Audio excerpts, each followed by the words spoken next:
शेतकऱ्यांची कर्जमुक्तीची घोषणा होईपर्यंत अधिवेशन चालू देऊ नका असे थेट आदेश शिवसेनेचे पक्षप्रमुख उद्धव ठाकरे यांनी आपल्या सगळ्या आमदारांना आणि मंत्र्यांना दिलेत। शिवसेनेचे नेते आणि पर्यावरण मंत्री रामदास कदम यांनी याबद्दल रत्नागिरीत माहिती दिली। कुठल्याही परिस्थितीमध्ये महाराष्ट्रातील शेतकऱ्यांची कर्जमाफी झालीच पाहिजे, शेतकरी कर्जातून बाहेर पडला पाहिजे, 7/12 उतारा कोरा झाला पाहिजे, ही मागणी कालही उद्धव ठाकरेंची होती आणि आजही आहे असं रामदास कदम यांनी म्हटलंय।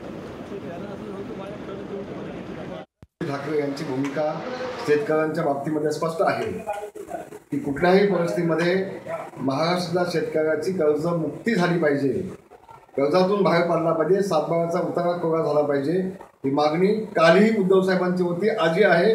आणि जोपर्यंत कर्जमुक्ती महाराष्ट्राच्या शेतकऱ्याची होत नाही तोपर्यंत हे अधिवेशन चालू देऊ नका असे स्पष्ट आदेश माननीय पक्षप्रमुखांचे सगळे आमदार महोदयांना आहेत।